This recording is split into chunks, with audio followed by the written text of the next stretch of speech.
안녕하세요. 반갑습니다. 비트코인 뉴스 팡입니다. 2020년 2월 25일 비트코인 뉴스 전해드리도록 하겠습니다. 여러분들 도움이 되시나요? 좋아요, 구독, 댓글 달아주시면 감사하겠고요.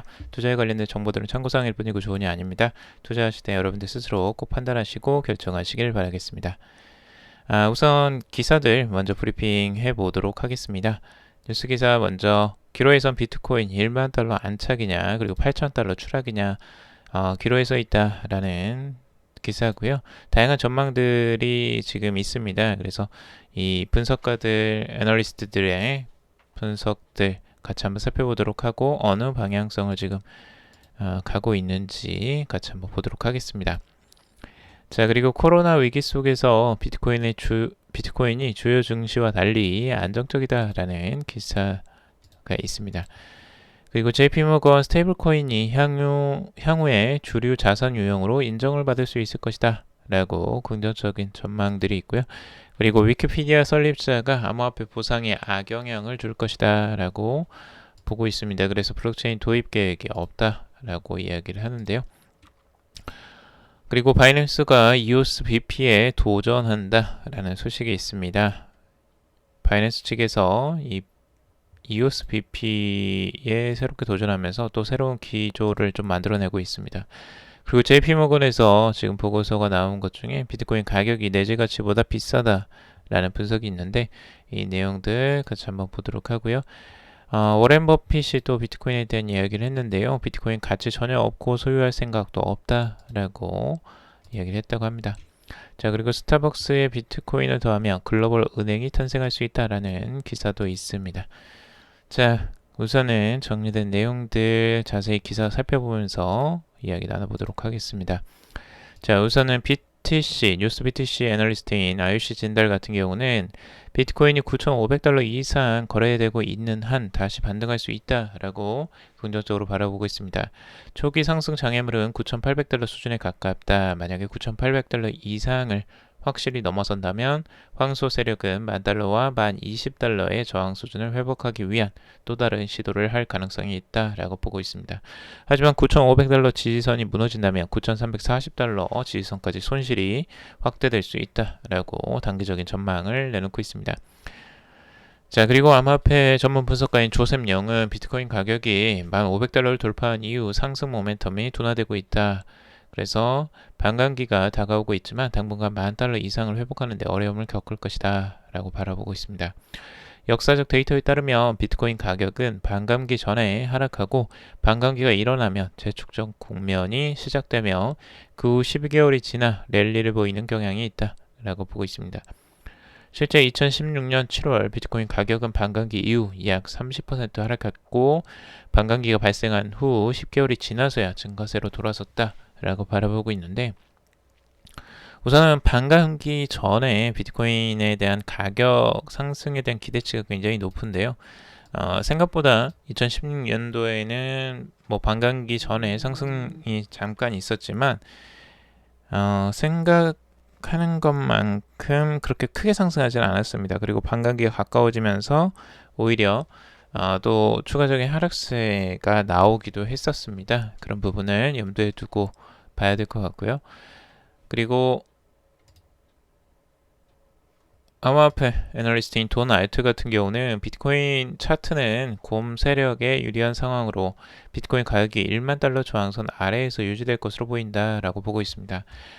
당분간 조만간 9,000달러 아래로 떨어질 가능성도 높다라고 지금 약세를 지금 전망을 하고 있습니다. 단기적인 전망에서. 그리고 유명한 시장 분석가인 콩비트씨 같은 경우는 비트코인이 10,000에서 15,500달러 사이에 엄격한 저항 지역 하에 계속 묶여있기 때문에 대규모 가격 하락이 나타날 수 있다라고 약세를 예측하고 있고요. 향후 비트코인 가격이 8,750달러까지 추락할 위험이 있다고 경고를 하고 있습니다. 그리고 암호화폐 분석가인 혼 헤어스 같은 경우는 최근 트위터를 통해서 비트코인 가격이 9,500달러를 유지한다면 1,200달러 그리고 이후에 11,000달러까지 상승할 수 있다라고 바라보고 있습니다. 전체적으로 전망치들을 종합해 본다면 대부분 이제 9,500달러를 기준으로 해서 조금 더 약세냐 이제 강세냐가 전환이 될 것으로 전망을 하고 있습니다. 9,500달러는 이제 중요한 변환점에 있기 때문에 그 지지선이기도 하기 때문에 그 부분을 중요하게 생각을 하는 것으로 볼 수 있습니다. 그리고 골드버그 같은 경우도 10,000달러선을 굉장히 중요한 저항선으로 바라보고 있고 이 저항선에 부딪혀 있기 때문에 당분간은 변동성이 큰 구조를 만들어 나갈 것으로 전망을 하고 있습니다. 비트코인 가격 지금 현재 9,500달러 중요한 지지선을 유지하고 있죠. 근데 그 지지선을 계속 테스트하고 있기 때문에 이게 아무래도 약세 전망들이 이제 좀 더 강화되는 단기적인 약세 전망들이 많아지는 모습들을 볼 수가 있습니다. 추가적인 하락세가 단기적으로는 나올 수 있겠는데 아래에서 또 지지를 받는 선들이 9,000달러대가 또 있고요. 그 이후에도 지금 지지를 받는 선이 여러 개가 있습니다. 그래서 8,000달러대에도 또 지지받는 선들이 추가적으로 나올 수 있기 때문에 단기적인 하락세가 나오더라도 뭐 아직까지는 조금 더 안정적인 흐름이라고 볼 수가 있고요. RSI도 지금 이제 50선으로 지금 잠깐 내려오는 모습들을 보여주고 있습니다. 딱 중간에 지금 포진이 되어 있죠. 그래서 가격은 지금 계속 수렴을 하고 있는데 아무래도 이 디센딩 트라이앵글 패턴이 될 가능성들도 열어놓고 봐야 될 것 같습니다. 그래서 상단과 그리고 하단에 지금 지지선이 여기에서 지금 몰려 있기 때문에 이 디센딩 트라이앵글 패턴으로 가격이 여기에서 모여지다가 추가적인 하락세가 나올 확률들, 디센딩 트라이앵글 패턴은 그런 패턴이 좀 더 될 가능성이 있죠. 단기적인 패턴입니다. 자, 그리고 이더리움의 가격 패턴을 보면 이더리움은 지금 정확하게 삼각으로 수렴하는 모습들을 보여주고 있습니다. 어제 제가 이렇게 그어놓고 이 트라이앵글 패턴이 지금 완성이 되고 있다라고 말씀을 드렸는데요.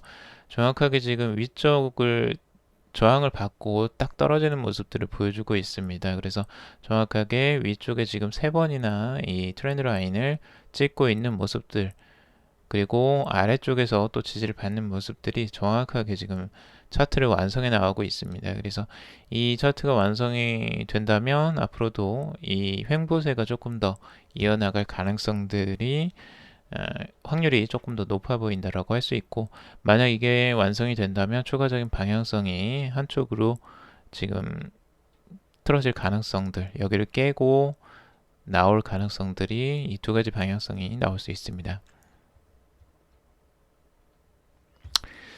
자, 그리고 코로나 위기 속에서 비트코인이 주요 증시와 달리 안정적이다라는 기사가 나왔습니다.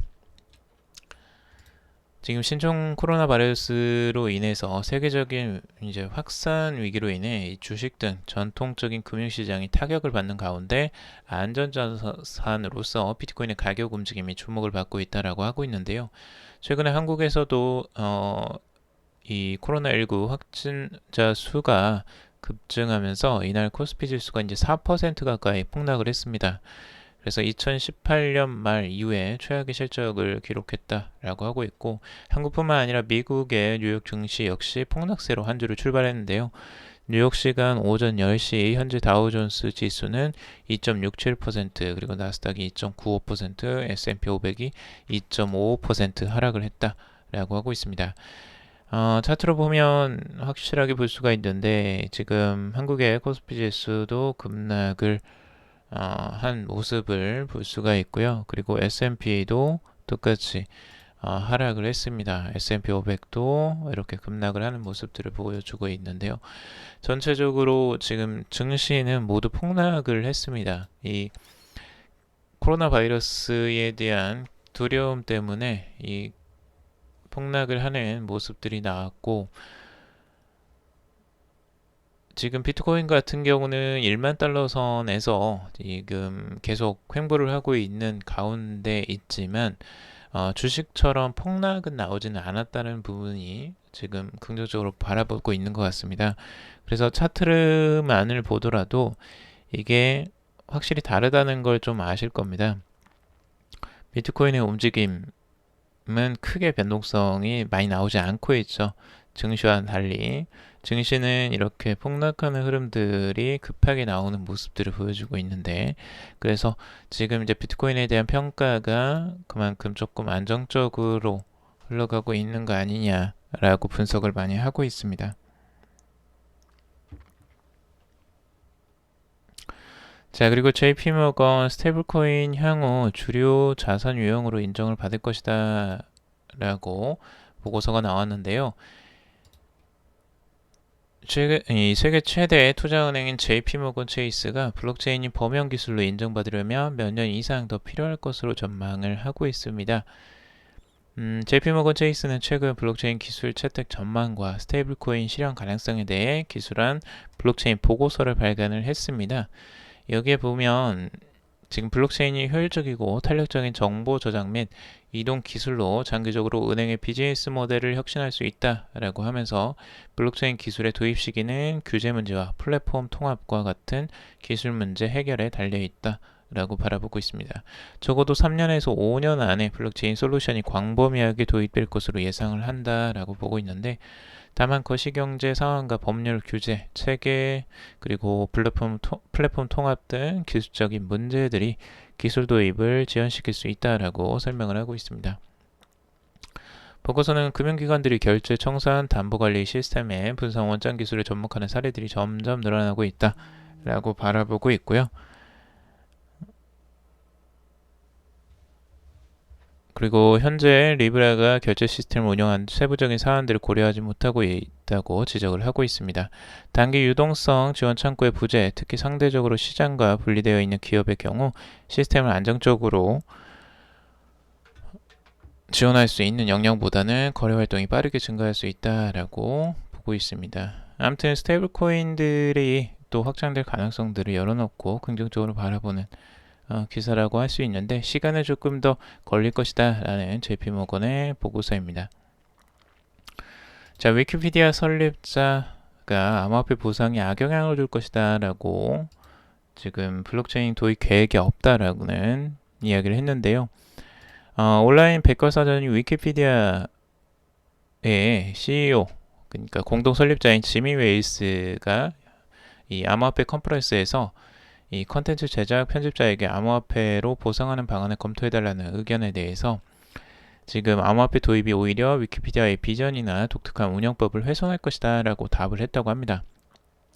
위키피디아는 2001년 1월 시작된 사용자가 참여하는 온라인 백과사전이라고 볼 수 있는데요.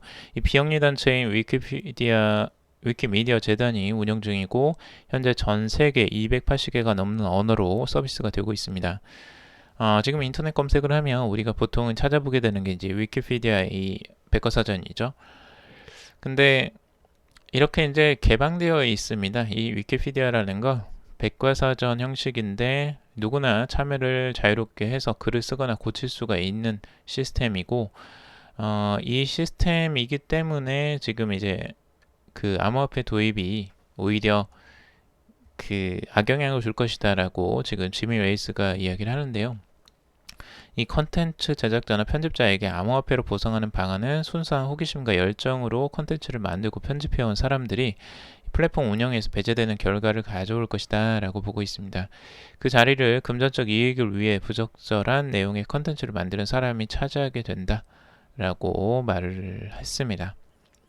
그러니까 오로지 이제 돈을 위해서 경쟁적으로 참여하게 된다면 이 금전적 보상을 목적으로 컨텐츠를 생성, 편집하는 방식은 이 위키피디아의 품질 향상에 전혀 도움이 되지 않을 것이다 라고 덧붙이고 있습니다.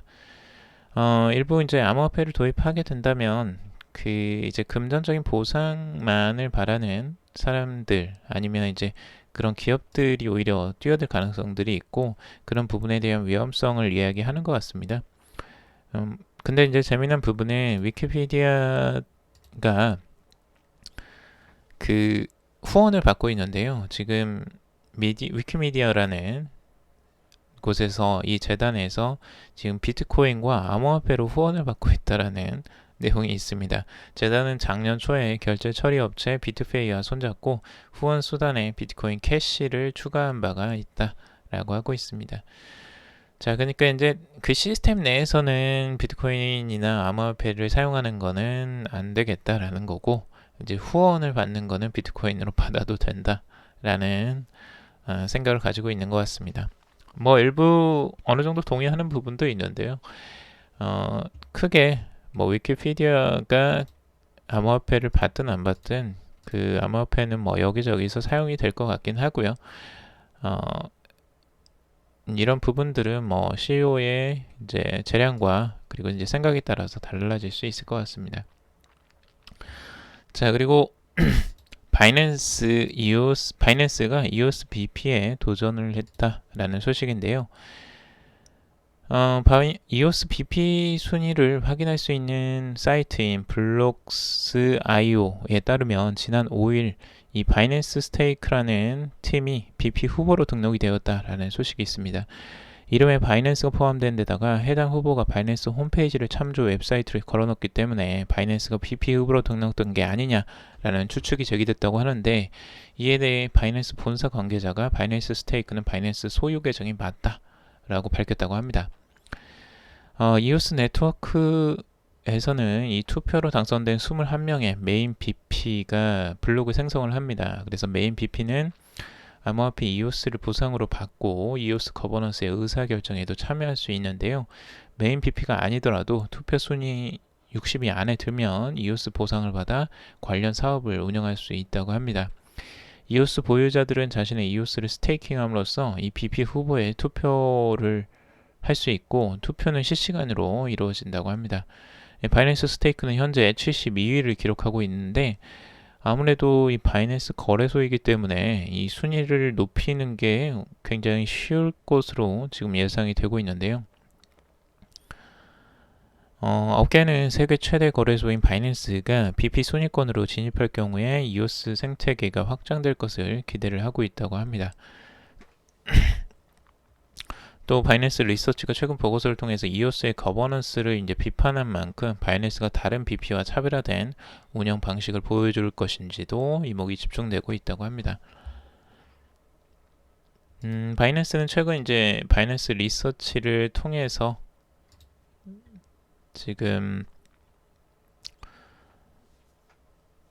EOS의 탈중앙화 거버넌스가 흔들리고 있다라는 주장을 내놓았는데, 이 바이낸스 EOS를 대량 보유한 고래들이 일부 BP에 표를 몰아주며 담합하기 때문에 BP가 정당하게 선정되지 않는다라고 설명을 하고 있었습니다.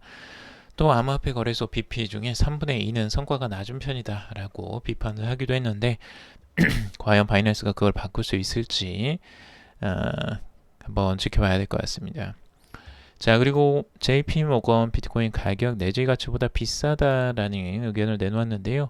JP모건 아까 최근 보고서를 통해서 비트코인의 내재 가치와 시장 가격 차이가 줄어들고 있기는 하지만 여전히 시장 가격이 더 비싸다라고 분석을 하고 있습니다. 제가 이래서 왜 이제 내재 가치를 도대체 뭘로 산정을 했을까라는 것들을 한번 봤는데요.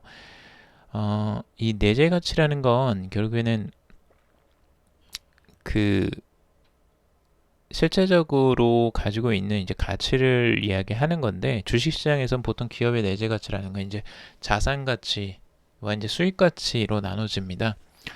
그래서 현재 이제 순 자산을 가지고 자산 가치를 따지고, 이 수익 가치라는 건 지금 이제 미래의 수익력을 현재 가치로 환산을 해서 평균으로 이제 산출을 하는 건데, 이 내재 가치는 주가에서는 해당이 되지만 지금 이제 비트코인 같은 경우는 이 내재 가치를 따지는 게 굉장히 어렵고 이제 좀 쉽지가 않습니다. 이 비트코인이라는 게 어떤 자산의 형태로 가지고 있는 부분을 평가하기도 힘들고, 그리고 이게 수익을 창출하는 기업도 아니기 때문에 그 부분을 내재 가치로 평가하기가 어려운데, JP모건 같은 경우는 지금 비트코인의 내재 가치를 이 채굴에 들어가는 채굴기 가격이랑 전기료 그리고 채굴 비용 등을 기준으로 계산을 했다고 합니다. 그러니까 채굴 비용 자체가 지금 비트코인의 가치다라고 이걸 평가를 하고 있다고 하는 것인데요. 여기에 뭐 수익 가치는 당연히 빠지겠죠. 그러니까 채굴에 대한 가치만 이제 들어가는 건데, 이 내재 가치를 기준으로 보면 지금 비트코인의 가격은 너무 높다라는 지금 평가를 하고 있는 거예요. 근데 제가 보기에는 이 내재 가치 평가가 과연 맞는 평가일까라는 생각이 좀 들어요. 왜냐하면 지금 비트코인 자체가 채굴에 들어가는 비용으로 그 가치를 따질 수만 있을까 하는 거죠. 실제적으로 비트코인의 가치라는 거, 이 네트워크의 가치가 오히려 더 큰 것으로 볼 수가 있는데, 비트코인은 그만큼 많이들 활용을 하고 실제 거래에 이용이 되는 부분이 실제적인 가치일 가능성이 좀 더 저는 높다고 보거든요. 근데 이제 그걸 측정하기도 만만치가 않고 애매하기 때문에 그 가치를 명확하게 측정했다라고 하기가 힘든 부분은 있습니다. 그래서 주식처럼 이 내재 가치를 평가한다라는 부분이 이렇게 평가하는 게 맞을까라는 좀 의문이 들고요. 여러분들도 이 비트코인의 가격, 가치를 어떻게 측정할 수 있는지를 한번 생각을 해보시면 좋을 것 같습니다. 그래서 앞으로 이제 사용하는 사용도와 그리고 뭐 여러 가지 측정할 수 있는 기준이 있으면 좋을 것 같은데, 지금도 뭐 의견이 분분하고요. 실제 암호화폐 이 가치를 측정하는 것에. 그래서 이거는 명확하게 내재 가치를 측정하는 방법이다라고 하기에는 조금 맞지 않는 방식인 것 같습니다. 자, 그리고 비트코인에 대한 의견을 워렌 버핏이 또 오랜만에 내놓았는데요. 비트코인은 가치가 전혀 없고, 그리고 그것은 아무런 가치를 생산하지 못하면 재생산이나 전달도 못한다. 그래서 소유할 생각도 없다. 라고 아주 단호하게 지금 워렌 버핏이 또 의견을 내놓았습니다. 워렌 버핏은 이제 기존에 원래 이렇게 이제 부정적인 의견들을 많이 내놓았었고, 실제 워렌 버핏이 아쉬울 게 뭐가 있겠습니까? 비트코인에 대해서 크게 관심을 가질 필요도 없는 사람이고, 어, 암호화폐 자체의 가치를 크게 인정을 하고 싶은 사람도 아니겠죠. 당연히 이제 주식이나 거기에 포커스를 맞춘 사람이기 때문에 비트코인은 관심이 없을 텐데, 우선은 그 부분보다는 그 이 이야기를 한 게 이 트론의 CEO인 저스틴 선과 저녁 식사를 한 후에 이게 나온 것이라는 거죠. 저스틴 선이 실제 버핏과의 점심 식사 이제 경매에 사상 최고 가격으로 당첨된 후에 일정을 이제 식사를 같이 하게 됐죠. 그래서 실제 갤럭시 폴드 스마트폰을 선물을 했고, 그리고 그 거기에다가 비트코인도 이제 넣어줬습니다. 그리고 트론까지도 같이 이제 넣어주었는데, 지금 이제 그걸 버핏은 받고도 실제 전혀 미동도 하지 않는, 전혀 의견이 바뀌지 않는 상황입니다. 결국에는 만약 저스틴 선이 버핏을 설득하려고 했다면 그거는 실패를 했다라고 할 수가 있겠는데, 아무튼 마케팅은 뭐 했지만 워렌 버핏의 의견은 전혀 바뀌지 않은 것 같습니다. 자, 그리고 스타벅스 비트코인 도하며 글로벌 은행이 탄생한다라는 기사가 있어서 한번 봤는데요. 지금 스타벅스가 이 뉴욕 증권거래소의 모회사인 인터컨티넨탈 익스체인지 암호화폐 선물 거래 플랫폼인 벡터에 투자를 했다라는 과거의 기사들이 있었습니다. 당시 마리아 스미스 스타벅스 파트너십 지불 부분 부사장은 이 벡터의 주요 가맹자로서 스타벅스는 소비자들이 디지털 자산을 미국 달러로 전환해서 스타벅스에서 사용할 수 있는 실용적이고 신뢰 가능하며 규제를 준수하는 애플리케이션을 개발하는데 핵심적인 구실을 할 것이다 라고 보고 있습니다. 1,500만 이상의 스타벅스 리워드 서비스 회원을 가진 모바일 결제 분야 선두주자로서 고객이 활용할 수 있는 지불 옵션을 넓혀 혁신에 기여하겠다 라고 말하고 있습니다. 실제 이제 스타벅스가 이 벡터와의 관계가 지금 있고요. 이 벡터 플랫폼의 지분을 가지고 있죠. 자, 그럼으로써 지금 스타벅스가 그 암호화폐를 사용하는 게 아니냐라는 추측들이 많이 나오고 있고, 실제 이 스타벅스 파트너십 및 지불 부문 부사장 같은 경우도 뭐 이런 이야기들을 했다고 하고요. 현재 스타벅스는 이 선불카드와 앱으로 지금 미국에서만 1조 원 이상의 현금을 보유하고 있습니다. 웬만한 은행 맞먹는 수준이죠. 중소은행 이 보유 예금을 맞먹는 수준이라고 하는데요. 2018년 말의 기준으로 스타벅스는 국내에서 940억 원 규모의 선수금을 보유하고 있다라고 합니다. 그만큼 많은 사용자들이 스타벅스 이용자들이 스타벅스에 돈을 맡겨놓고 지금 쓰고 있다는 거예요. 그만큼 근데 재미나게도 이자도 주지 않습니다. 스타벅스는 이자도 주지 않고 아주 편안하게 지금 이제 현금을 다발로 그냥 쌓아놓고 있는 거예요. 굉장히 좋은 수단이죠. 스타벅스로서는 거의 뭐 은행 못지않은 그 돈을 현금을 축적하고 있으면서도 여기에 대한 뭐 은행처럼 어떤 규제나 아니면 어떤 현금을 지불해야 되는 뭐 의무 뭐 이런 것들이 지금 당장은 없는 거예요. 그러니까 오히려 은행보다 더 편리한 부분이고 현금을 축적하는 굉장히 좋은 수단을 가지고 있죠. 근데 지금 현재 한계는 국가별로 이제 이게 나눠진다라는 거고 이걸 혼합하지 못한다는 거예요. 근데 만약에 지금 암호화폐를 사용하게 된다면 이게 이제 종합적으로 활용이 가능할 거고 나중에는 뭐 현금 결제뿐만 아니라 이제 대출까지도 가능하지 않겠느냐라고 예상을 하는 겁니다. 그래서 글로벌 은행을 맞먹는 스타벅스가 탄생하는 거 아니냐라고 이제 보고 있는 거죠.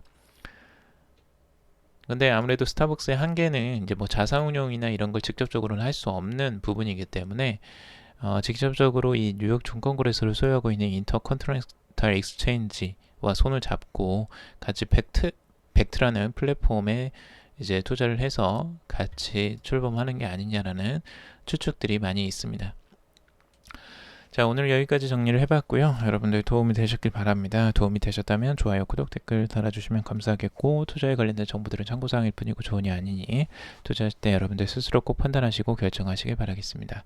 금일도 방송 들어주셔서 정말 감사합니다.